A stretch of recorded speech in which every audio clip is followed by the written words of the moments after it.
what can you say about the job that West and Iguodala and Livingston did in particular to start that second quarter, kind of change the game around for you guys? Yeah, I thought that was the story of the game, was our bench play and the way those guys straightened everything out for us. You know, we gave up 37 points in the first quarter. Defense wasn't there. We were getting carved up.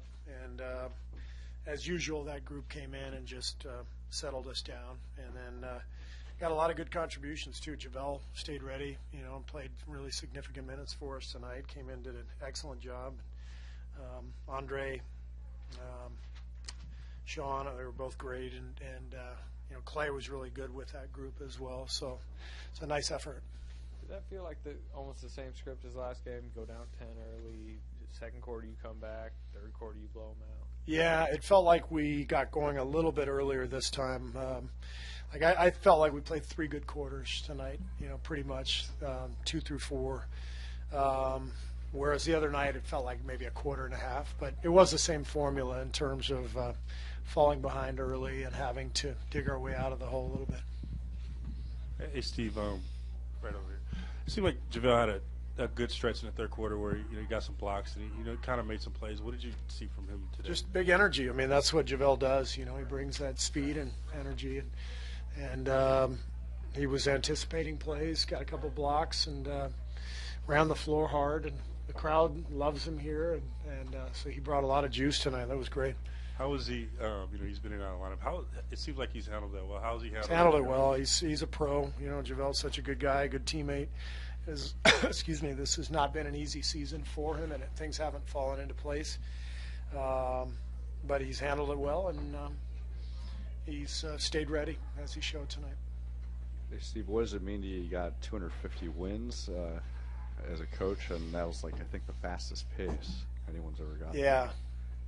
It's actually 211. Luke got 39. Raymond has been very clear about that. Raymond continues to point that out every single day. So why don't you get credit for the playoff?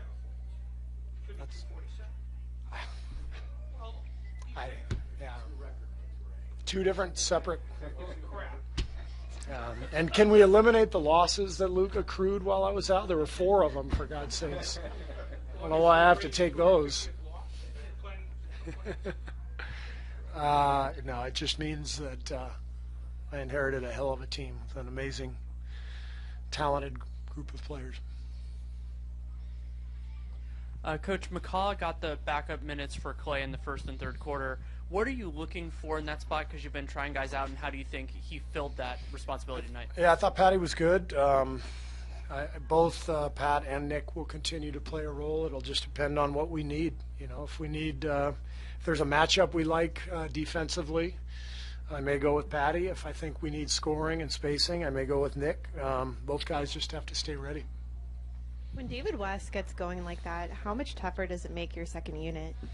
Well, we run so much of our offense through David. You know, he's such a great passer, and obviously he can knock down that shot. He was 6 for 6 tonight.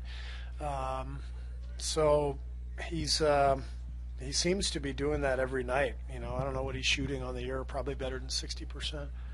But he's a huge part of that group. He's kind of the fulcrum of the offense when we play that group together, and does a lot of great things for us.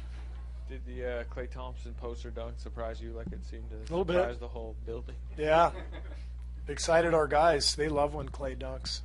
So that was he took off from pretty far out. I wasn't sure he was going to get there. The Spurs, they continue to kind of play well without their full complement of players. What is it about their system, that organization, Pop, that allows them to compete with teams as good as you guys for as long as they do without their main guys? Just execute all game. I mean, you look at the stats, 30 assists and 10 turnovers tonight. You know, they just don't make many mistakes. Every cut is a hard cut. Every time they catch the ball, they're in an attack mode, and so they're constantly putting pressure on you. And they run good stuff. You know, they've been together for years, so they're very familiar with each other, and put a lot of pressure on you. And they're just they are who they are. You know what's coming, but you know they're going to stay consistent. And you know, here they are in third place in the West. You know, without Kawhi all year. Steve, with what you've been talking about this past week, which is some of the struggles, when you look at this final week ahead, what do you hope the team can do before the All-Star break? I hope we can win 2 games.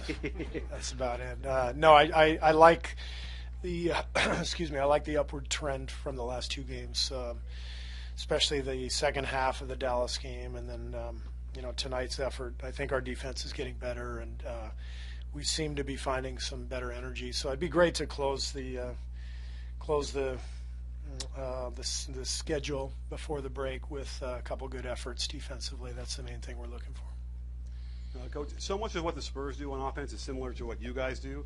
Does it feel weird to kind of see so much mirroring going back and forth when you're watching them play?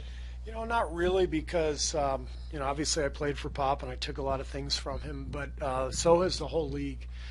So when I play or when we play against Denver, I see a lot of the same stuff that Denver's doing. I see it with San Antonio. So a lot of people have just taken from the Spurs because they've been the best franchise in the league for 20 years, and they run beautiful stuff, and it's a great way to play basketball. Steve, along those lines of 250, will you talk to Phil Jackson and let him know that you got there a lot faster, and he had some talent too, obviously. But I'm going to text him right now. Yeah, I mean, he couldn't do it, and he had Michael Jordan, for God's sakes. So I don't know what Phil's problem was.